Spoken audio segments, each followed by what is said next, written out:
All right, everybody. It's been a little bit since you've heard from us. We are not dead. We are here. But I will say this episode probably going to be a little lower key. We're just getting this out there because we kind of wanted to have it for posterity. Just in case we didn't like skip this season completely, so you get some of our takes. But this one's probably not going to be as long or as detailed. We're kind of sticking to just the stuff that me and Juan watched some of, and so we're not going into all of the anime that we covered in previous episodes. Um, and it's Also, I also don't know if Chris is gonna animate this, but Logan is not here no, for he's the for share's this empty. episode. The way I The have chair's the empty. widget Okay. now is that if he's not in the call, he just is gone. It's actually quite simple. Yeah, they All don't right. show Cool. up until you're in the Yeah, VC. That's but how the software it's works. also gonna be a little loose because I'm probably not gonna edit this one, so apologize in advance. And y'all for the two of y'all, don't make me have to edit it. I'm gonna be upset. Hey, Craig, We can you just say gotta interrupt each other every this? single time, Just like say a right bunch of now, slurs, yeah. Um, or that. okay. Yeah. Hey, Juan, want to drop the N word real quick? Yeah, Just yeah, yeah, yeah, yeah, yeah. I got you. I got Whoa, you. whoa, whoa, whoa. Also, don't Okay. imply that I say that often. All right.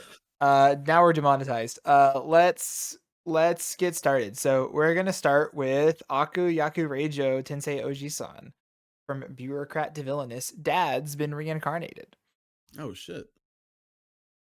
Who wants to go Yeah, first here? this show, like, I was very like against this show because like I'm prejudiced, I guess. Wow, I'm not beating the allegations here, huh? I'm prejudiced against villainous shows because they're just all the same to me. Like every single show has kind of been the same, but like this one actually does something different. I will 100% give it that. It's a old man, a salary man who wasn't otaku, so like there's like otaku references thrown here and there, and like he's just like a genuinely nice guy.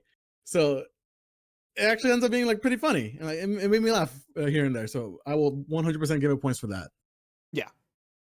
I think that this show is able to stand out in a crowd of kind of, samey tropey, both isekai and villainous isekai specifically. Um, because it's pretty clever, actually. The writing is solid, the jokes are good. I think as the show develops into the back half and it becomes more of a just like this is the school and these are the characters in the school and we're getting into the world building and the lore a little bit more than the comedy, it fell off a little bit, but at the same time I actually liked a lot of the world building and the writing. Like it was decently interesting.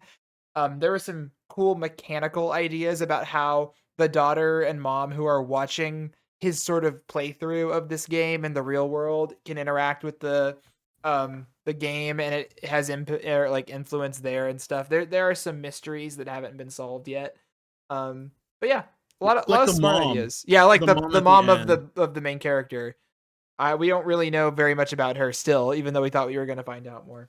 Um, I do like the running bit that like everyone gets their like flags raised by yes, the the main character. sparkles to show that like relationships deepening is a very funny bit. Like Really especially like when it goes to, like inanimate objects, like the whole school, yeah. the whole school's flag being raised. It's really funny. Tim, you got anything for this one? Yeah, I really like the Akuyakuji-san. I think they handled the dad angle really well with like the dad mode and stuff. I think they did a fun twist with like the isekai, instead of making this ability like OP and stuff, it was like, oh, his ability is to do perfect etiquette, which backfires him at times. I think they were very creative with this concept, and they didn't do like they didn't fall into the niche patterns of here's whatever yaku yaku kind of thing. They went out a way to be very creative and fun with it. I do think the strong point was its like humor and creativeness, and when it tried to get more serious with the story, I do agree. I think it fell off a bit more.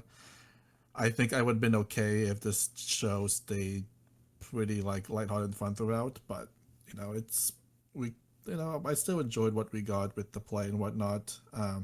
I think the mom was a weird introduction. If they weren't going to expand on it, I think I rather Yeah. not Just have save her it for introduced the at next all. season or But something. All in all, is surprisingly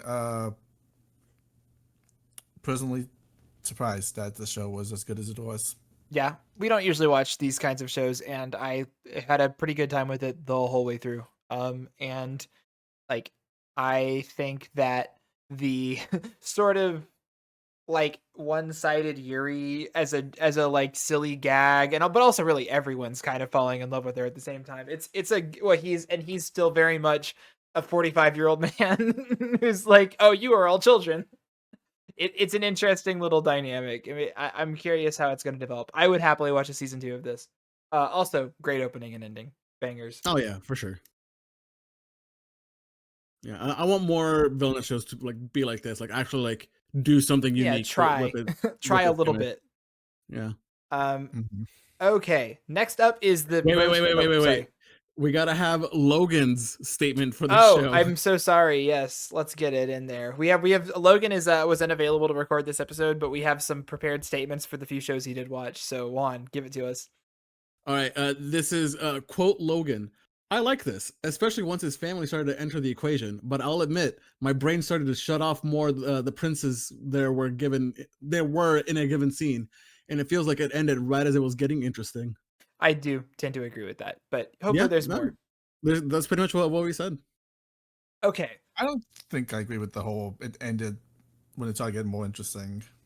I mean, like, ending with the mom plot. I think he was Like- saying that there was some intrigue that it was like kind of cut off abruptly, Sure.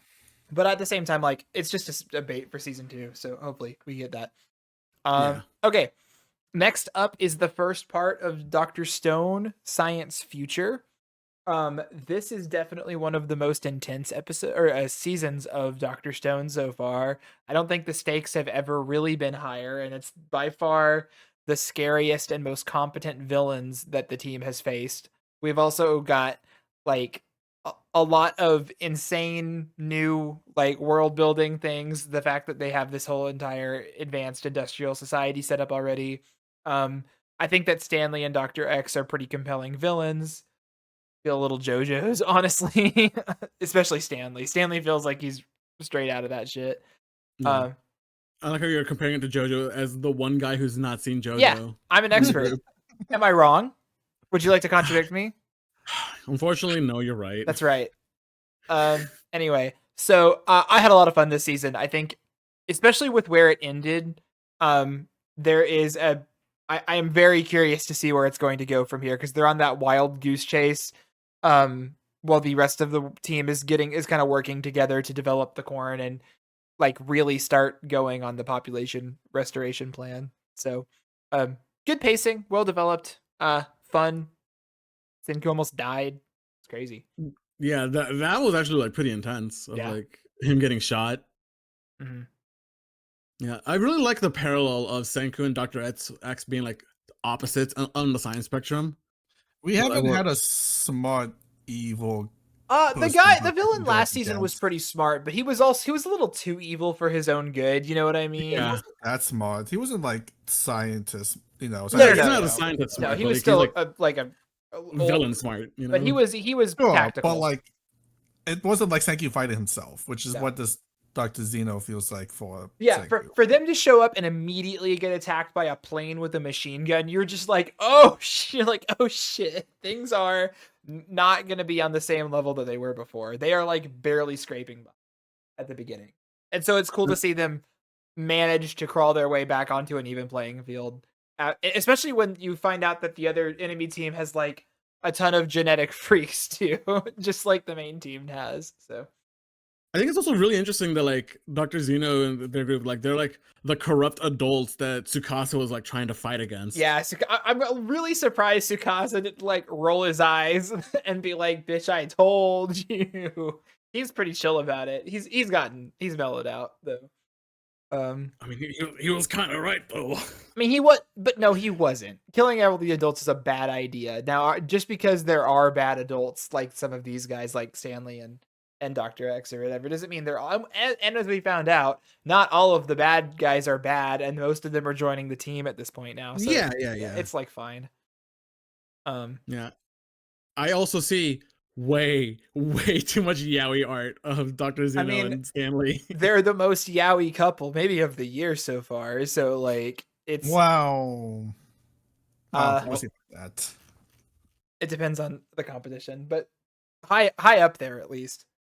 Anyway, we're getting the rest of this in the fall, I think, or the Well, summer. it's part 2. I think that this is 3 parts. Oh, so are we getting It is 3 both parts parts. in 2025? No, No. we Okay. don't know when the third part's coming. We just know Okay. the second So part there's 2 more is- parts left, and then we're done with Dr. Stone because we're getting towards Yeah. the end of the manga. All right. Yeah. It's been a fun ride. I love Dr. Stone. I don't know. As much as I like the whole intense scientific sciences, like I feel like Dr. Stone's kind of lost its identity, where it was like it went from like season 1 with guy Charles makes his way through the world inventing cool shit, and now it feels very like shonen-fied action. Yeah, it's where it's just- definitely a I battle agree. shonen now. premise. I agree. And it- Like I very much miss the learning about science, like the edutainment aspect of it. 'Cause, like, it was really They fun. invent shit still, but they invented in like 5 seconds. They like don't even care. Well, about there. that That's shit because anymore. they have the resources. Have you ever played a tycoon game before? It's guess easier so, when you're huh? later. It will take more than 5 seconds. Of course it does. Of course it does. They have to Like- do a lot of hand waving, and because the show wouldn't work And otherwise. I think that was one of the main appeal that made Dr. Stone unique from all the other shows. And now it just feels like a more I generic action. I think you're show. discounting the amount of work that they did show for them to get to the point where they are now. I think that Dr. Stone has earned getting here in the narrative. And I understand that if y'all don't like it as honestly much. think if you go back and watch season 1 and you go to season 2, the amount of like work they've shown gets cut in like a fourth already. And just in that one season. It gets even shorter as the seasons progress. But it's been like so many years in fiction now for them to get to this point. Like it took them a while. Anyway, I don't mind it changing because I am invested in the story and I'm invested in the characters at this point. So I like seeing them get to this stage. And I'm very curious how it's going to continue to advance from now. But I get that, like, you liked the discovery phase, you like them setting everything up from zero. And I hope that once we stop fighting, which I assume season 2 is going to be mostly fighting, and then season part 3, or rather, will be back to the science. And I'm hoping that when it gets to the finale, I think it's going to be a lot more science stuff. So it'll feel like the beginning again, hopefully. And then we all win. I mean, like, what else is there to invent now that we got guns? Spaceships. They They got to go to the rockets. moon. Oh shit, you're so right. That was the whole purpose. Yeah, of they're this. going to the You're moon, so baby. right. I forgot. All right. Okay, moving on. Hold on. So we're going to Hanawasaku next, right? Hanawasaku, Shura no Gotoku, otherwise known as Flower and Ashura. Do you want to start with this one, Tim, or do you want one of us to? Yeah, You can start with this let's one. start with I'm Tim on this one. curious, since you guys were a little colder on it. No. Chris was colder on it. I love the show. Juan can go first then. Okay, yeah, I tried my hardest to like fight for the show because like I understand like Chris's like main complaint about the show about like there being like the language barrier and like having to translate Japanese poetry into English subtitles, like, and stuff gets lost in translation. But like I do think that like the visuals and the like the OST, like, and the voice acting, like especially the voice acting, like really like amps it up and like makes up for that difference. And like the individual stories that were told like in each episode was like they were compelling. Like it's good high school drama. Like the TBK author just knows how to write good high school drama. I like it a lot. I'm a big fan of it. But like if you're comparing it to Hibike like directly, like you're gonna get like burned by it, I think. I think the Hibike author does great characterization, and it shows even in this book. I think a lot of the main cast got their own story and arc expansion on, and I think they did a good job fleshing those characters' moments out. I can see Chris's point that this is a very probably niche topic, even probably in like Japan, having an anime about like delivering poems and announcements is probably not the most interesting thing even for like Japanese people. And I don't know how people would handle this as a manga, because like I can't imagine them reading this. It was It's a not book, right? not without a. I Was believe it a it's a novel light first? novel. It was a light Oh, novel. light novel, Like okay. he became maybe a novel. I don't know what the he author does usually, but the point is, without in a format that's not voiced, I don't know how they would do that because a lot of the scenes I don't think I would have sat through without it. Sure. That being said, like Juan said, the show is like beautiful ones too. I think it has great character moments. I think my biggest complaint is maybe maybe the pacing of the show, just because like the show ends like right before the show really kind of starts ramping up. It just ends, and that's why both thing that frustrates me the most. But it's definitely no Hibike, but it has a lot of the same charms on because obvious reasons that appeals to me that Hibike did. But I'm sure Chris would tell you why he did not like it as much. I think that this show was fine. It was okay. I think that you are pushing a little too hard on the Japanese language barrier thing, which is more of an issue I had at the beginning of the show than towards the end. I think it's like fine to work around, and they are plenty of good and compelling scenes that I think showcased sort of the idea of what the show was trying to do without necessarily understanding all of the like syntactical and you know things that would be cooler if you spoke Japanese, basically. My problem with this show is that I think the last like 3 episodes are not very good, and I think that they kind of shoehorned a very overly serious story arc at the very end and then had to resolve it all really quickly, and it didn't feel particularly interesting or earned. And it also kind of sidetracked from the rest of the cast. I think that a couple of members of the cast are like hilariously underdeveloped, and they also just kind of introduced a couple of plot points and then abandoned them completely.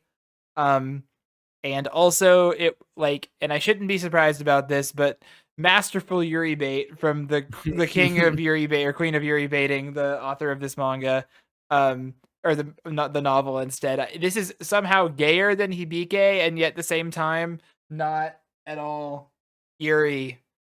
There was basically a love confession on the beach in the final episode between the main two characters, but not really. I don't know what I expected. I don't regret watching this. It was solid. There were some really cool scenes and episodes, but I was kind of let down by the end of it.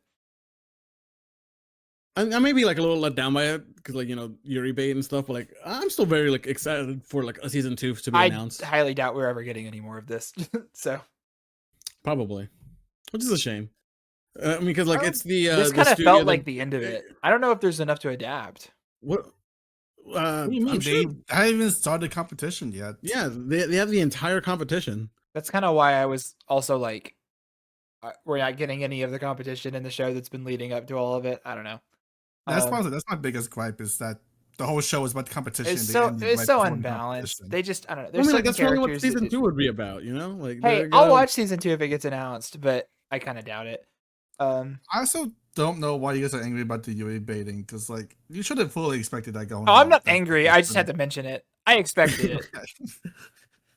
I just think it's really funny of like her saying like "I love you, senpai," and then not do anything with it. It was insane. I love you platonically. It was I love you insane. and all of you guys. Absolutely insane. Yeah, Okay. but Studio Bind, good studio. Yeah, it looks very nice for sure. Like I love them. Like I would definitely want to give anything they make a shot. It was very visually nice. Maybe not on the level of Kiani, but who is. Okay. So Kimi no Koto ga dai daisuki na 100 ni kanajo second season. Otherwise known as the 100 girlfriends that really, really, really, really, really, really, really love you. Season 2. Is that enough reallys? I think you're missing a really. This is 1, 2, 3, 4, 5. I think he had it. I think I said it. I think I said 5. Anyway, 100 girlfriends season 2. Polykill shenanigans. Right. All the new girls introduced in this season. So we got the maid, we got the eater girl. Oh, she eats. Girl, we got the shy girl, we got the sports girl, and we got the beauty girl. The Ojo sama. Ojo sama, yeah. Yeah. Very, very good additions to the show. The maid girl, like, God, the fucking eyes. What You a don't like bit the to eyes? make. Yeah, her rainbow eyes. I can only look with my special brand. Look with your special eyes. My brand. Um, a lot of Dragon Ball references this season. Like they were not present in season 1, so I don't know why the season was chock full of them. But hey, I'll take them. I'll take Dragon Ball references any day. Uh, anything you want to add, Tim? Um, I think I like the new cast less than the original group of casting, just because I don't know, maybe it's because the tropes are less well defined and popular. Mm-hmm. But I think overall the show was better than the first season. I think it relied less on like etchy kind of fan service scenes and kind of more like purely etchy thing and more kind of intertwined with the comedy. Yeah. I think the comedy actually kind of blended a lot more smoothly this time. It was a lot more and funny throughout. I felt. Yeah, I mean, like I'm sure the author was like getting into the groove by this point in the story, and like the way the season ends with the fucking infamous manga panel. Yeah, the very infamous panel. I think that arc was definitely a lot weaker than the season 1 finale arc, but like you can't beat that panel, finale scene. God, what a good way to end the season. I would just need season like 3 to 10 to finish it off. Yeah, I mean, like, in the manga, like, where are they? Are they like on girl 25? I have no idea. I've not been reading the manga. I think y'all should just let it happen. Let the game come to you. Enjoy it. Savor it like a fine wine as the girlfriends get added over time. I mean, this season ended with girl 12. And this season ended with 12? Yeah. Yes. Well, season 1 ended with 7. It's basically every other episode. We get a new girl. Gets introduced. How often do you see the old girlfriends? Oh, constantly. No, okay. It's a that is the beauty of this show that like every character does not get neglected. See, but that has to have. And this is not me knocking this show. It's more of just like it's so fascinating to think about this show as like an idea conceptually. At a certain point in it, it's exponential. You just can't spend time with the 48 girlfriends you have when you're meeting the 49th. They all go together. He's gonna have to clone himself. He's gonna have to clone himself, or they're just gonna have to start lesing out. And I'm okay with either of these outcomes. There's some lesing scene already. All right. Maybe I need to. Maybe I need to watch 2 or 3. I would say like mini. Just the natural. It's just the natural outcome of my harem anime. I mean, I don't know how much fan fiction y'all read, but this is a popular genre of fan fiction. So. But I don't know if I've ever read a harem one that went to this many people. So yeah, Godspeed. They're really pushing the boundaries of how far this idea can go, and it sounds making it work. Yeah, I know. That's what's so cool about it is that it seems to be working out. Okay, now we're gonna read the prepared statement Logan has about 100 girls. No, I'm kidding. I think Logan would rather kill himself. Okay. We do have a prepared statement from Logan. I have somehow forgotten to do the tab for this, but here it is now. Okay. All right. Next up is Medalist. Do you want to do the prepared Logan statement first? Yeah, let's start with Logan because this is his baby. He loved this one, so yeah. Do you want me to read it? Hold on. You read it. I don't have it up. Give me 1 second. Is it in general? Yeah. No, it's in scheduling actually. All right, this is the Logan prepared statement for Medalist. It feels so good to see something that's neither ultra popular nor destined for ultra popularity get an adaptation this handsome. The CG melds remarkably well with 2D, and black-haired rival girl's Danse Macabre number might be my favorite single scene of the season. Since I know everyone else is going to cover the story and stuff, I just wanted to give a shout out to the kids' voice actors, especially Inori's. They do a good job of sounding like kids without sounding like grating parodies of kids, and that's a tough needle to thread. True. It's a shame that this is up against Apothecary Diary Season 2 for anime of the season. Lucky for him, it doesn't count for this season. It counts for the next one. For awards, it doesn't. Awards, right. awards. It's the season it started in. You're right. You're right. Okay. Wait, what do you mean the season starts in?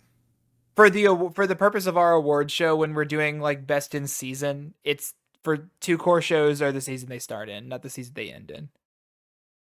Is that how we always done Yeah, things? that's how we always do it. Yeah.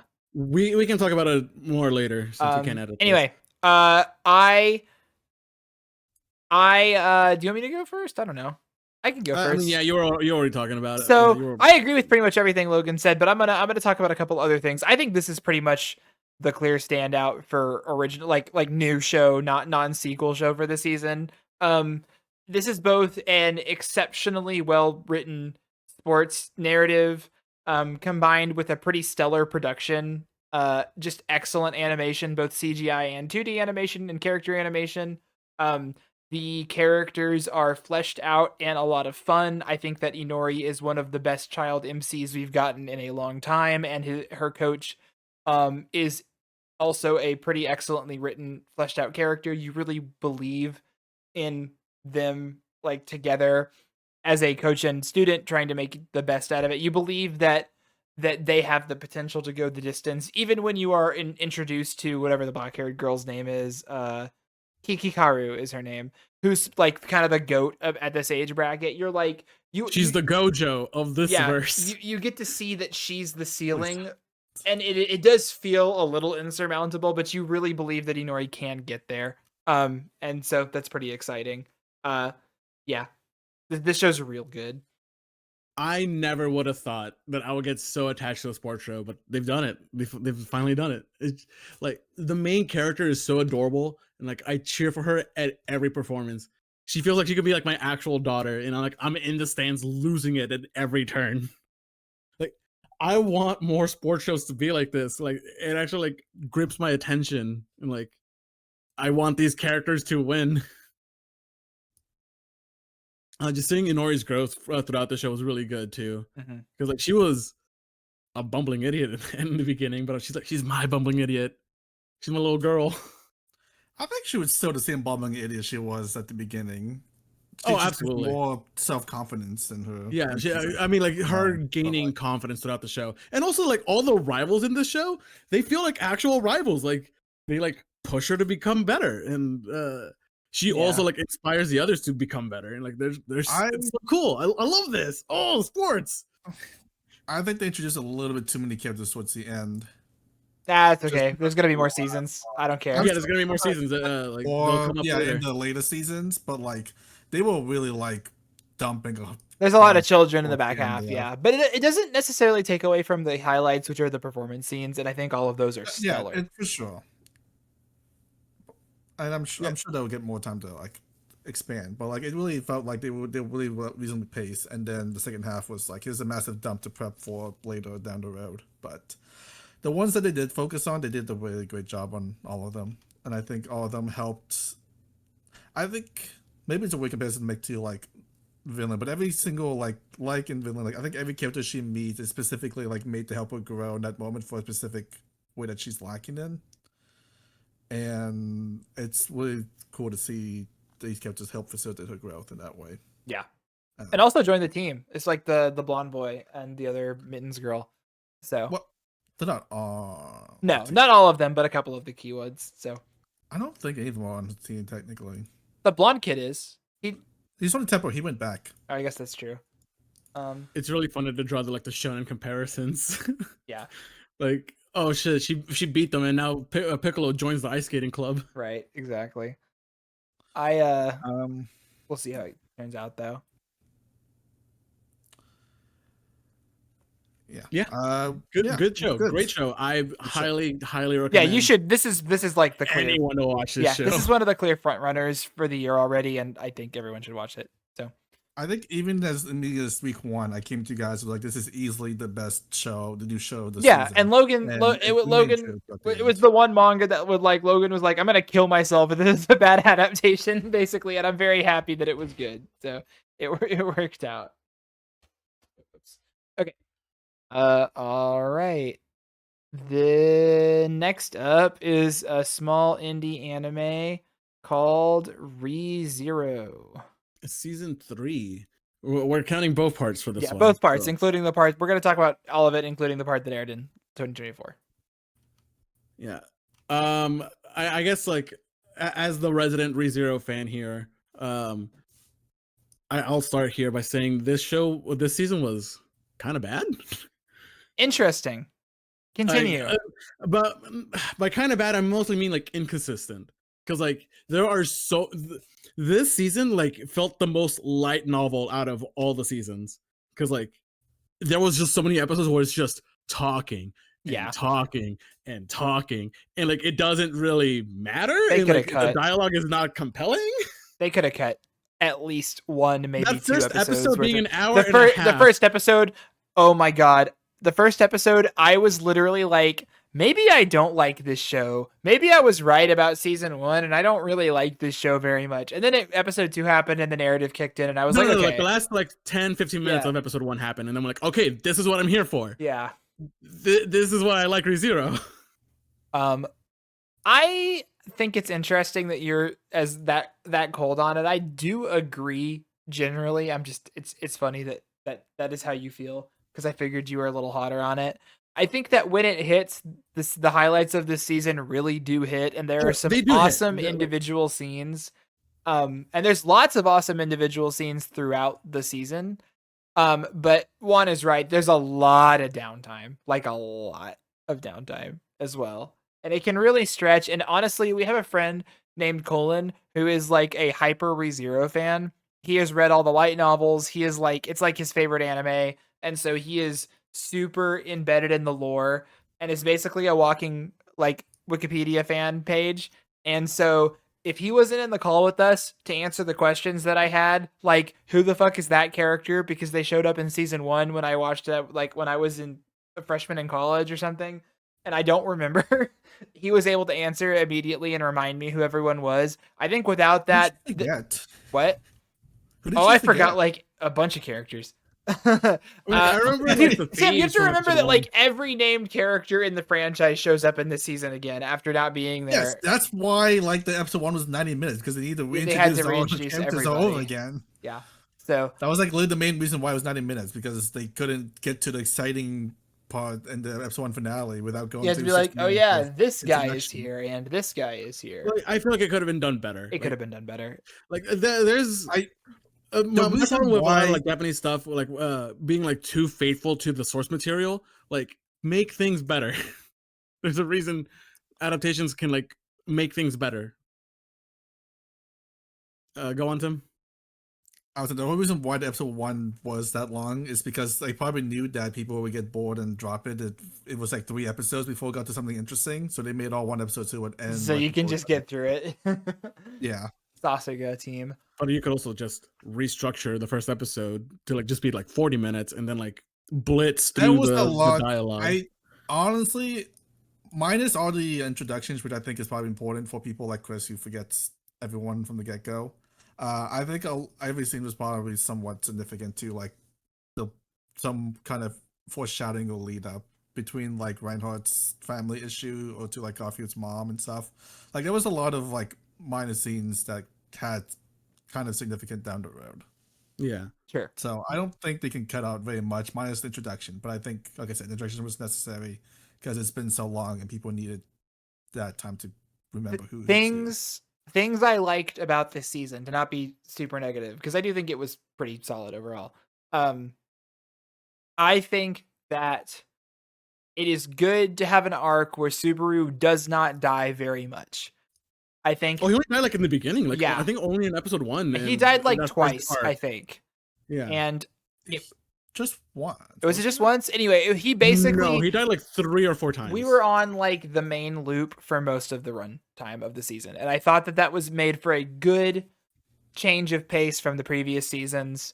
It let things be a little bit more impactful. It let the stakes be a little bit higher. Good mix up. I thought that the whole kind of looping part of the show is kind of what I'm so into it. So like for them to not use the loop, I'm like, no. Stop relying on that power. Yeah, I think he wants to not have to do it. It also just means that it lets stuff advance. We don't have to. I'm not saying it's bad to retread because that's just kind of the nature of the show. I just think it made for a nice change of pace. I think that the villains were mostly pretty good.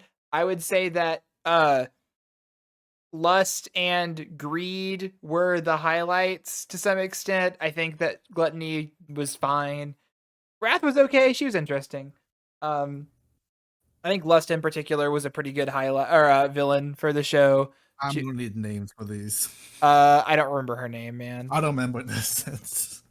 You know, Lust is the dragon. She's the Yeah. Okay, Yeah. but Lost I is don't Dragon. remember who... Gluttony is greed the and gluttony guy. greed is the Which one's white-haired Greed? fuckboy. The white-haired fuckboy. Oh, okay. I think Who most I people did not hated. like I Greed. hated him, but Oh, he was. I mean, he's a good villain. Where he's he like was you just love the to he hate was him. the most fun to beat. So like, Sure. and Subaru earned that, and it's nice to have Subaru have a little bit more agency and take more action in these fights as well. So this was very much a power scaling season 2, and so it was interesting like seeing all the matchups and who's actually really strong, and like see Reinhardt go off in the way that he does. Yeah, I'm but- surprised we haven't mentioned this yet, but the Garfield fight. I was getting there. Yeah, the Garfield fight in the underground sewer area is the clear highlight. There has been nothing in the entire runtime of ReZero that has come anywhere close to looking that good. I don't know why they just decided to pop off on the animation so hard, but that is like front runner for Sakuga cut of the year so far. So Like, yeah, I think it might be like best animated fight scene of the year. Yeah. Probably. so I don't know if anything's gonna top that. That entire like 3-minute sequence is insane it's pretty exceptional. for fucking Garfield too. Yeah, but it was cool. I mean, like it was earned. It was very much earned because like This was he kinda got his over a mental season. block. Yeah, for sure. It was his in the mid season. I feel like he deserves it. Yeah. But yeah, like I just wish it was more consistent because like man, those dialogue heavy episodes, I'm just like There were lots of chunks where, it was just a bunch of people sitting around talking in a room, or people sitting around talking before a fight, or people sitting around talking during a fight. But I'll be honest, I think that ReZero has always been like that. It's very dialogue heavy. It's very light novel. It's just, if you are more into it, it becomes a little bit easier to manage. I don't know, like it just there are other shows like Mushoku Tensei that like weave it better into the narrative and into the show. I definitely think season 2 was significantly better, in my opinion. Yeah. So, for what I mean, season 1 is still my favorite. So season 2 clears. All right. Are we done with ReZero for now? yeah. Okay. Next up is Sakamoto Days. All right. Sakamoto Days. There was a lot of hype going into the show. Like it was like the front runner for shonen heads. They're like, oh shit, Sakamoto Days is gonna pop off so hard. And then it quickly died out when the animation was deemed subpar. And I'm here to tell you, it's aight. Like, sure, it's not like JJK level animation, which is probably like what people were expecting. And like, it's season 1. Like, we gotta like start somewhere. We gotta start small. And the animation is not bad. Like, No, it's decent. Like, it's not bad. It works. It does its job. Like, there is kinetic energy. It's fun. So it's like while it's not like amazing, it's not bad. So I think shonen heads are fucking spoiled to their ass. they really are. Everything to be like Chainsaw Man, JJK level is like, Yeah. No, not every single fucking show is gonna be like that, and you have to accept that. Yeah, but like it's also like the beginning. So like it's season 1. So like we're setting stuff up. Like we're getting to see like the family like form together. So like, and it ends with like 4 assassins, like big assassins from America coming up, and they're gonna fight Sakamoto. And I'm like, okay, cool. I think season 2 is gonna be really cool now that we're like done setting stuff up. So I think people should give this show like a chance before like completely dismissing it. Anything else to add, Tim? No, I think, like I said, I think Sakamoto's a good show. It still has issues. I think some of the people's backstory was a little slower than others. Like, I think the lab head dude was a little bit longer than I probably wanted it to be. But at the end of the day, it was like, it was what it said it was. It was a action comedy, kind of pretty fun show, and I liked the chemistry of the main cast, and it was good. It was alright. It wasn't, Sakaga fast or anything, but it was entertaining, and I see why people enjoyed it. Yeah. I'm excited for season 2. I want to see more of the bird guy. He's my favorite character so far. Yeah, I think I liked him those too. All right. Yeah. That's pretty much it. Sakamoto Days is good. Don't write it off.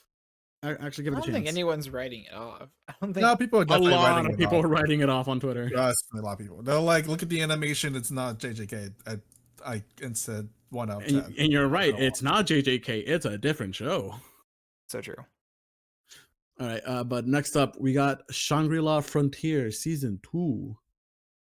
Gamers Rise Up. I finished this. You did finish it, and you forgot to Yeah, think about it. I didn't rate it. Yeah, I got it. Okay. Yeah, this was more Shangri-La Frontier. I think that we don't have to spend a ton of time on this, but I think that if you're not embedded and invested in the world and narrative of this show, you're probably going to have a little bit of a worse time than season 1. I think this one was a little bit less consistent overall than the first season, but it also has some pretty great stuff.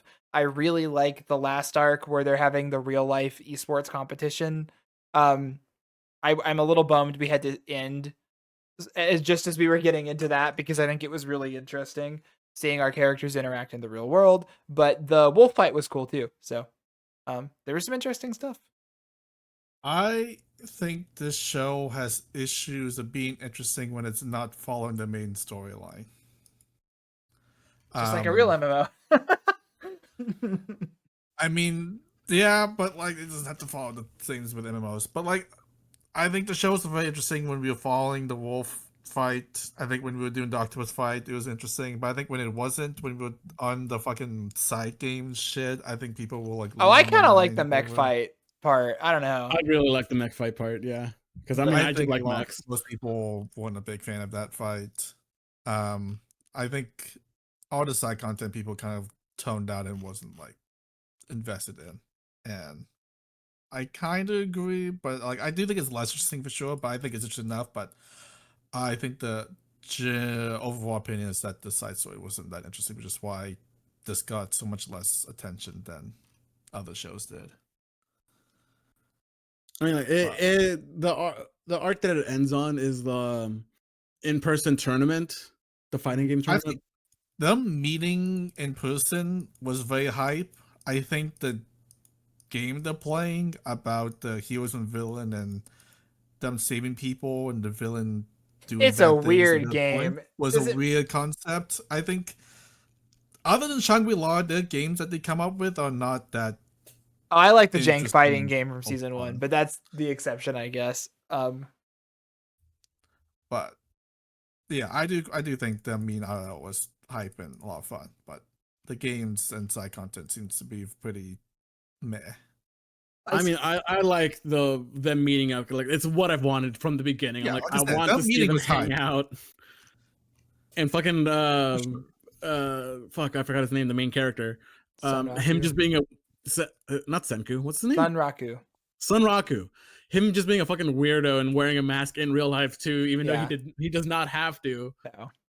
What a loser. I love that guy. I still think that what this show does with its world building and with its development of the promise of the game Shangri-La Frontier is unmatched pretty much in any media I've ever seen. And that continues to be an appeal and a draw for like wanting to keep watching this show. And I still think it has a good sense of humor and that the characters are a lot of fun. Like how can how can you not love Pencilgon and Senraku and all the main 3 of the Wolf Gang or whatever? They're kind of scumbags, but they're awesome. And they're gamers. You know what I mean? Like they're just fucking gamers. And if you're a gamer like us, you can relate. So I still have a lot of fun with this show and plan to continue watching it. Yeah, it's just a nice, comfy show. I like watching it. It's just fun. I think the C arc was a little weak. That's the one part that I was kind Oh, of for sure. checking out of. Yeah. Did you like the Scorpion content? That was like at the Wasn't very that beginning of season 1. It wasn't that long. Yeah, but did you like it? Not really. I mean, it was okay. it was fine.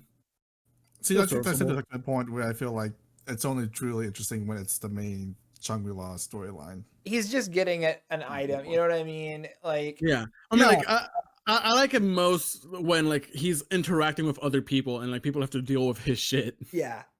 They do a good job of having their characters bounce off of each other. And that's not just Sunraku and other people. It's like everybody. It's a good ensemble cast. The fucking armor girl, like whatever her name is, she's Yeah, great. she is very good. Saiger Zero. So yeah, Psycho Zero. Okay. Are we done with this?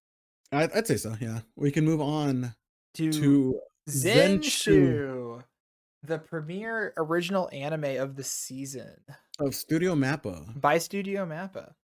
I don't know how we want to do this. Who wants to go first? I think we have a pretty wide variety of opinions on this one. I think the show did not know what it wanted to do until halfway through the season because first we get this, isekai thing. Wow, what a novel trope that no one has ever done in the entire life thing. And then we go into this loop where it's, hey, monster attacking. She's gonna summon something to kill them all. It kills them all. They save the day. And then episode 2, they do the exact same thing. And then they do the exact same thing for like 5 episodes. And then by episode 6, then they realize, oh, I kind of know what to do with this show now. And they kind of stop becoming somewhat interesting with the character and the stories. But until then, it's a pretty like mediocre show. And despite the second half being stronger than the first half, I don't think it redeems itself in my mind. I think it's still pretty mediocre and flat at the end of the day. Chris, you can go Juan, next. Me? Ugh, okay.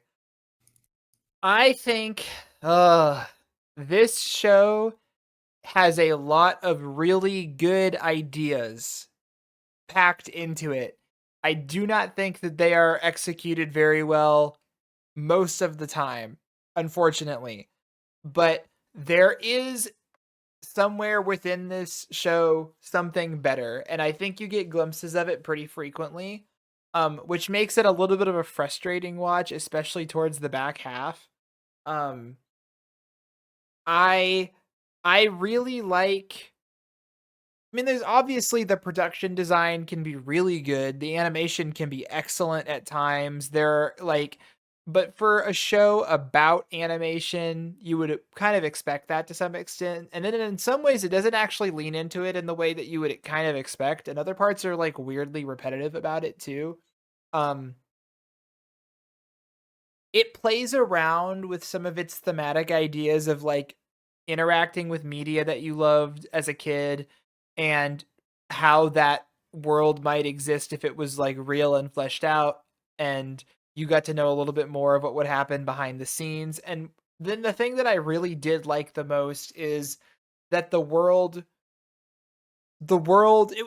it was a weird movie. It was a weird bummer movie that no one really liked, but it was like meaningful and impactful in a strange way. And I kind of like the fact that it was maybe not something that she could save too. Um, I don't know. There's lots of complicated things. That episode, I think it was episode 7 or 8. Oh, the backstory Was episode it the for backstory episode Natsuko? where she kind of went through her whole journey with the thing, and it was very Evangelion episode 26 or whatever, and it was like introspective and meta. I think that was the best episode in the series, and by itself, individually as an OVA, worked fantastically. And I don't really think the end of the show was good at all. Unfortunately, after that, I think it kind of, I don't know. I didn't love the very end. It kind of rushed through everything and didn't feel like it concluded very well. Um, I still think there were lots of good individual moments. I think there were some good individual bits. It had interesting characters, lots of ideas, but ultimately didn't really come together and was kind of disappointing. I'm gonna tear this one a new one. Zenshu, why couldn't you be the Shirobako clone I thought you were going to be? I don't think it was ever Like, trying to be a Shirobako clone for the well, I mean, record. but like, no, before I- before the previews, before the synopsis things, like it was supposed to be like a celebration of animation, right? It was Like- pretty clear from the first like PV, the first like announcements, everything that it was not going to be a Shirobako. I think that's a thing. mismatched expectation one. I think that once we watched episode 1, it should have been very, very obvious. It was more of No, an yeah, but isekai. by episode 1, but like, you know, because we did the preview and stuff, I'm like, oh, this is probably gonna be like Shirobako, because like it's gonna be. Okay, A I You should have celebration of known. animation. I Way didn't- by, you I should don't want to just sit here and roast you, but I didn't think I didn't Juan, think do me it a was going to be favor like that. And go back and watch the PV for Zenshu, and tell me if there's. It's pretty anything clear like she's Shirobako. like in a fantasy world. Like, I don't know. I know, but like it's still, the show is supposed to be a celebration of animation. It barely does that. It only does it by like, you know, her attacks where she like summons monsters or things from other anime, and like that's it. We barely talk about animation except for episode 7 where we see her how I mean, animation like influences animation her. doesn't have to go into like describing. I don't know, like Yeah, I wanted more just about the the animation, animation. because like that's what this show was like based on. Like it's an animator who is overworked by Studio Mappa.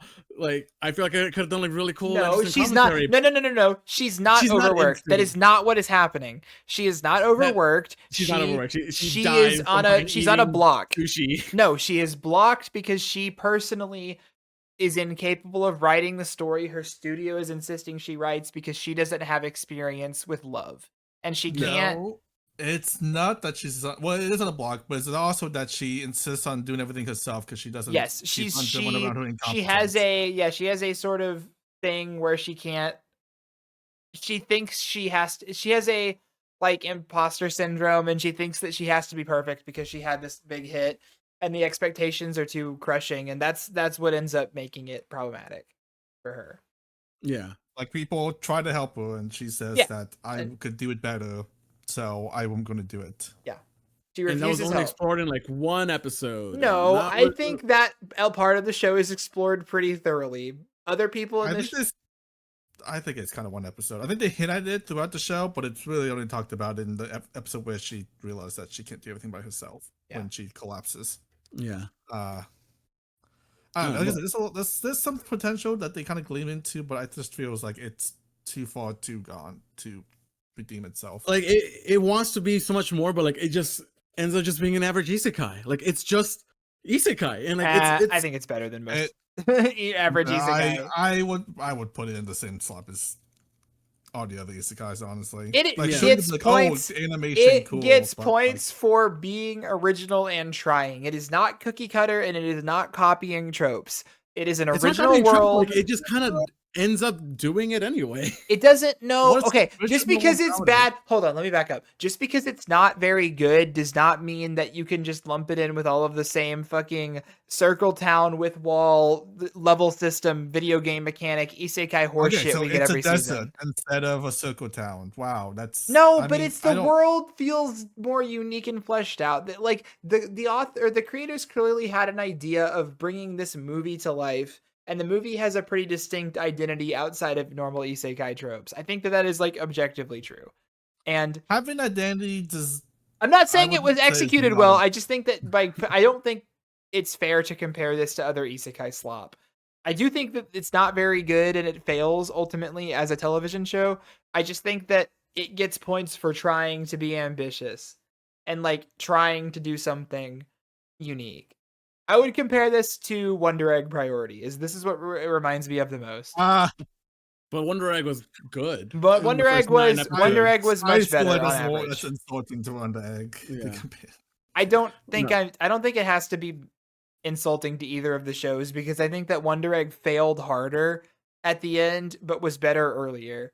And this Yeah. was more inconsistent throughout. I think Yeah. that they are just both very ambitious passion project anime that did not have enough time to think their plot through. I would rather you try something and fail than for whatever we got in Zenshu for the first half, where it was. I a whole agree lot of that nothing. I agree that they really didn't have a good idea of where they wanted their story to go for most of the first half. It was very meandering. and the main character was very static. Yeah. And we haven't brought this up yet, so I want to go on a little rant about this. The fucking transformation sequence being so fucking long and like kind of over animated, which I hate using that word, but like it kind of is. It was cool the first time. It was cool the first time. It's less cool the second time, and it's fucking annoying by the ninth time. I think that there is some defense, and I know Juan's gonna not like this, but it is a transformation sequence, and if you've ever seen an anime before, it's just kind of like that sometimes. But they shortened them after the first time, and they only use like the full one if it's like something important. If some shows don't. If something happens with it, they only cut it down one time. And like it was just to like save a little space. No, they use the full animation every single episode to save on time. To save on time to like animate other shit. And that pisses me off. You are saving time by wasting my time. Yeah, it was a corner cutter. I agree, but I think most transformation shows are like that. I think that Juan just hasn't seen enough shows that do commit to it. But except I have. Okay. And like this one just pisses me off the most about it. I don't know what it is. I think it's like the over animation because like yes, like the thing. That's the appeal of them. Like the transformation is the main highlight for like these quote unquote transformation shows. So they do over animate the heck out of it, and they use it all the time. Well, with like other shows, they have like other characters transforming, and like they spend a lot of time on that. And like that's cool. That's something different. But it's the exact same sequence every single time. God. Normally, it's 3 characters transforming, and they all do the same transformation sequence every single time. They show all 3 of them for even longer transformation time. It's always been a cost-cutting method, but I'm not trying to defend it because I think it kind of sucks most of the time in most shows that do this, but it's not the end of the world to me. I don't know. It just really pissed me off during the show. I don't know. Which are like already meanders. I think that this show has script problems and needed to be rewritten, like the structure of the narrative and the main character, who I think is incredibly inconsistent and like, I don't know, it kind of flat for the beginning section, and her motivations kind of go back and forth. I think that the blonde main guy and Luca Braveheart, yeah, and Ushio, the unicorn, are much more consistent, even if Ushio's a little annoying. Umio, whatever, yeah. But I thought they were more consistent characters. I think he was probably the most compelling part of the show. Their romance was one of the better parts of it. I don't know. The romance was stupid. I didn't like it. I think it's interesting to have a character fall in love with their childhood anime crush. I think that part of it had some merit, but I think that had merit. I think the Luke romance was a little bit over the top and stupid. Like they pushed it a little too much. Either way, I think both are probably kind of I think her falling in love is probably a little bit important just because it makes her seem a little bit more human than. It was the whole point. She had to. I think there was points in that happening because of that aspect, but I think the Luke romance was a little bit overdone. I wish Logan gave us notes about Zenshu. He didn't give us. Yeah, I'm surprised he didn't have notes on Zenshu. But you know what he did have notes on? Momentary Lily. Which we're not even talking about. I think we should add his statement before we move on to our last show. Yeah, so we watched 2 episodes of Momentary Lily, and I will say, I don't know if we talked about it in a previous episode or not. Episode 2 of Momentary Lily is one of the most fucked up things I've ever seen in all of anime in my life. And I had you have certain expectations with a Gohan's production, but yeah, I never have I watched something that I felt like had so much contempt for the viewers watching it. It was crazy. They wanted me to feel very bad. Yeah. I'm so glad I made you watch the second episode too. I'm not glad I watched it, but I am, I guess, in a way, fascinated by it. It was horrible. Yeah. I think if you're going to watch episode 1, you might as well watch episode 2. Your money's worth out of it. Right. Otherwise, it wouldn't be worth watching episode 1. Let me read Logan's prepared statement about Momentary Lily. I feel like it's been a long time since I've seen someone actually breast boobily in a scene like that. Thank you, Logan. It's true. There is one character whose tits are flying around constantly, and she's the one. That's actually what we're talking about. I'm remembering now. Jesus Christ. Yes. She's the reason why he's like dying horribly and her boobs are flying everywhere. It's like snuff porn. It's the worst. I gotta stop thinking about this. That episode was so bad. Anyway, Don't watch My Material Lily. just Don't watch any weird and fucking. mean spirited and completely clashing with the tone of the show that it established so far. Ugh. Anyway, Don't watch any Studio Gohan shows, fellas. um, Don't do it. Don't do it friends to don't let yourself. friends watch Go Hands. Okay, and our last show. We're ending on a bit of a different note. Finally, the show I've been waiting for this entire time. Ah, I love this show so much. Orb on the movements of the earth. We were talking about how Zenshu does not have like a very good script. Like I'm not great, how I complained about the dialogue in ReZero. Orb on the movements on the earth, complete opposite. Yeah. Best script, best dialogue. Oh my fucking god, dude. I've never been more compelled by like just people talking. Yeah. And like every word, every sentence had meaning behind it. Oh, it's so good. This show, I think someone who was maybe trying to find criticisms for it could be described much in the way that ReZero is at times as a bunch of people sitting around talking, but it's just so much better done and written. So it just comes off much stronger. This is one of the best new upcoming original anime. It's not original, it's based off a manga adaptation, but like new non-franchise anime that has come out in recent memory and I think is pretty widely being considered like a modern classic for good reason. This was pretty astounding to watch as it developed throughout its two cores. I don't know. Yeah. Like the message of the show being how dangerous blind faith can be, like it rings so true today. And like this is a show that should be like super widespread. I need the show to get a dub so that more people watch it. And like fuck dude, I would want to watch a Polish dub of this show. That'd be kind of cool. Like oh, it's so good. Like I don't even want to spoil it. Like it is yeah. it is a little hard to talk about, but this is also a spoiler podcast, so we are allowed to talk about it. I know, but for anyone that has been watching this, please, for the love of God, watch this show. Yeah, Watch if you this haven't show. seen it yet. I've recommended it to so many people. I've never recommended a show more than this. After we finished this show, I bought the entire manga series, and I'm reading the manga, and I'm rewatching the show again. I'm you in bought love with manga? this show. Yes, I mean, luckily it's only 4 volumes, or like 4 omnibuses. That's not that much. Yeah, they were like $20 each. So I spent $80 on The whole this store? manga. Wow. Yeah, dude, it's so good. Like I understand Logan's complaints about the We don't have to manga. talk. Like We don't have to talk about his opinion. I I don't get it. I'm gonna roast him so much. He's not here to defend himself. Oh my Like god. sure, I get it. The art like not great in the beginning, but like the source material, like what they're talking about, is so compelling.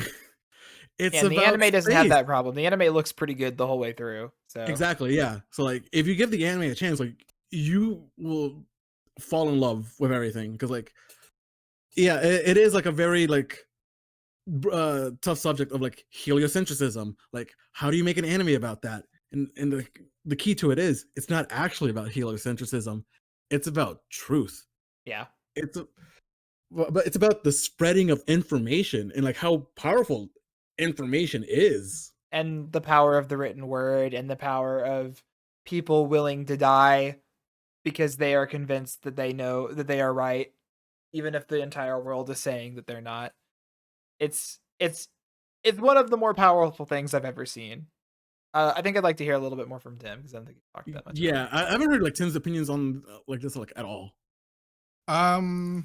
So you guys talk about like the overall theme in the show, but I want to talk a little bit about the characters as well. Mm-hmm. Like we have without going too much of spoilers, there's a lot of main characters that we follow throughout the show, and each one of them goes through a tremendous amount of growth and characterization throughout. That it is like amazing to see. Like I don't know, like Oxy and what are his names?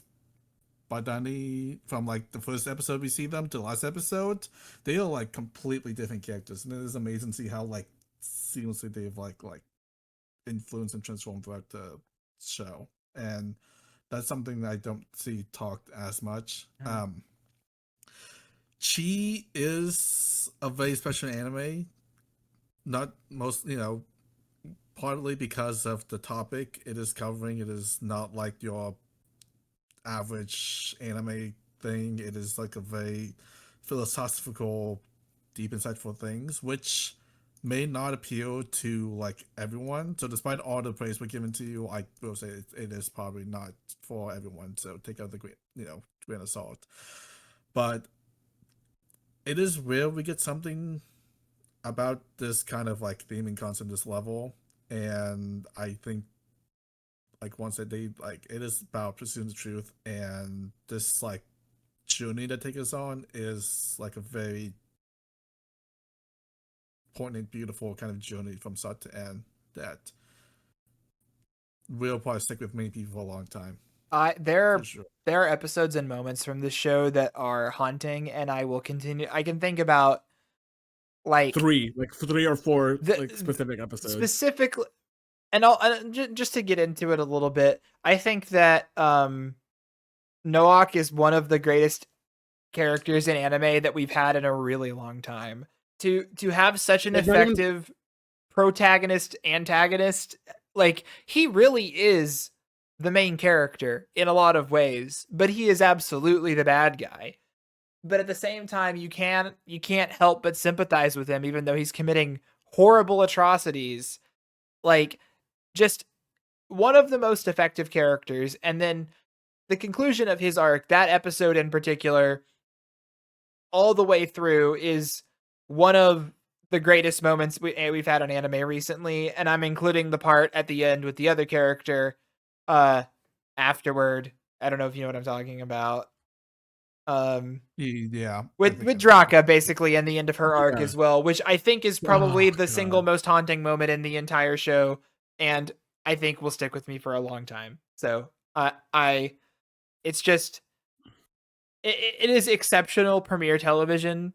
I would compare it to like something Western out of HBO or so, you know what I mean? Like more so than I would compare it to a lot of anime. Not that that's like a knock against anime, obviously we're a podcast for it, but like I would also compare it a little bit to Vinland Saga, just as a like very, very good historical fiction piece that can be really poignant.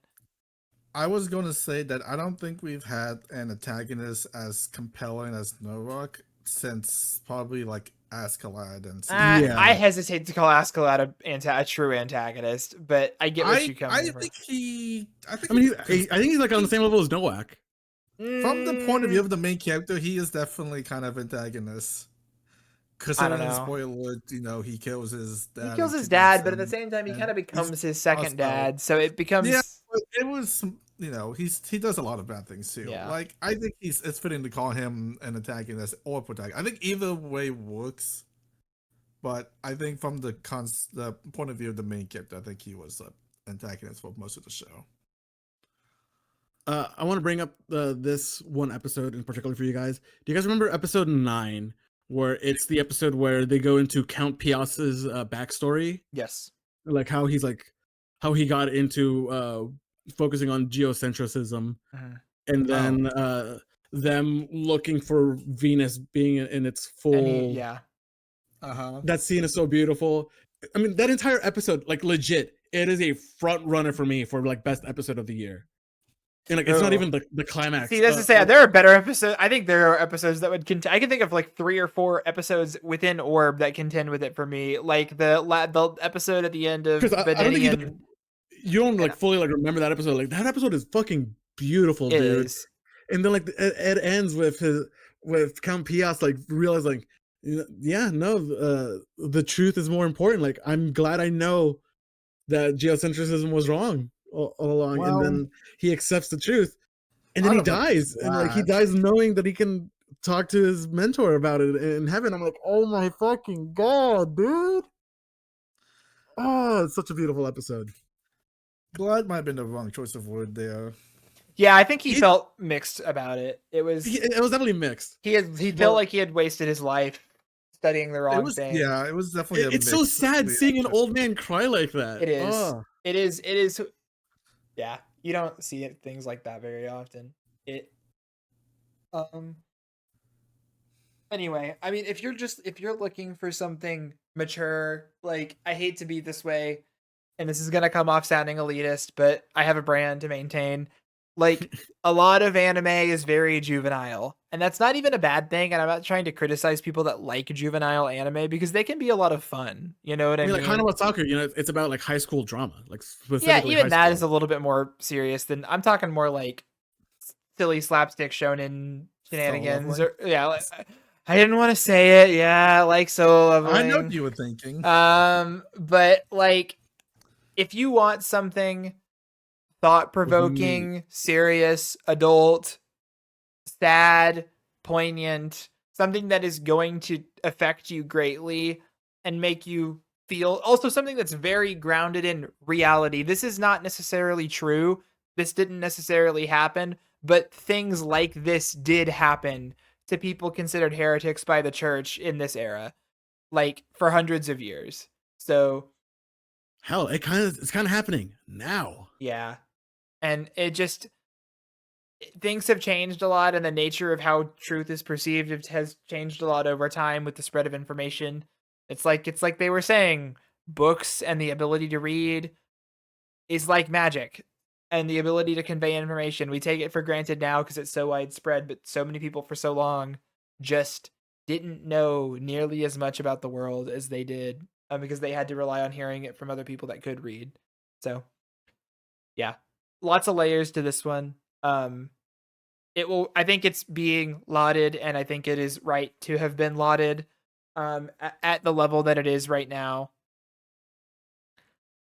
Clear front runner for anime of the year already, though honestly spring's pretty fucking good, so we'll see about that TBD. And there's a lot of anime left for the rest of the year, but um I mean, I don't know if any other anime in recent memory has like changed my life as Orb has. Like yeah, changed like my like way of thinking. I don't know, Free Run was pretty impactful for I me. mean, that was probably the last one. Yeah. So Um but yeah, so I'm glad, like, out of like us being like negative like through a couple of these shows, I'm glad like we can like end on like such like a strong good note. Like anime is It's good. almost like we planned it that yeah, way. whoa, crazy.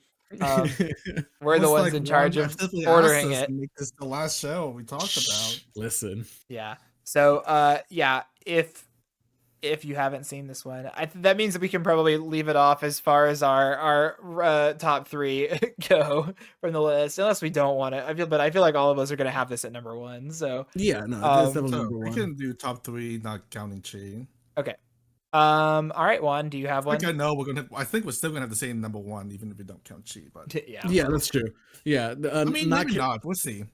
I mean, not counting Chi, my top 3 would be Medalist, Hanawasaku, and Sakamoto Days. All right. Yeah. Mine are gonna be Medalist, Doctor Stone, and ReZero, I guess. Maybe yeah, ReZero, sure. Maybe it's either ReZero or Akiyakurejo, and I'll give it to ReZero because of the Garfield fight and a couple of other big really nice moments from the season. I guess we all still gonna have the same number 1. Yeah, Yeah. well, we gotta look. We gotta shout out respect where respect is due. Come on. I said maybe we might get some variety, but I guess not. No, you should still say it. Number 1 medalists. 2 or 3 gonna be shows we haven't talked about, but I guess it's whatever. Yeah. 2's gonna be Ave Musica, Mm-hmm. and 3 is gonna be Stereo Utility. Oh wow. Hey Really? Tim, real quick at the end, should I watch it? Should I go back and finish it? I think it's up. I think it's up right up your alley. Okay. I did like That's episode okay. 1, and I need to did go. give you like 3 I other mean, it's shows golf. to watch, so Yeah. maybe you should watch those as well. All right. That was our wrap up for the winter anime. Um, Next up is I don't know. I have no idea. Probably the preview for summer. I have We're no gonna idea. do a recording only for the mid-season. I think we're a little too. What episode are we on? We're like on 7 actually, 7, 8. It's a little late for that. What episode are we on? If we do the 5 to live stream idea, 6. we could still do it. We're on 7. Next week is gonna be 8. We can maybe talk about trying it, but yeah. Until then, though, thanks for stopping by, and we will see you guys next time. Later.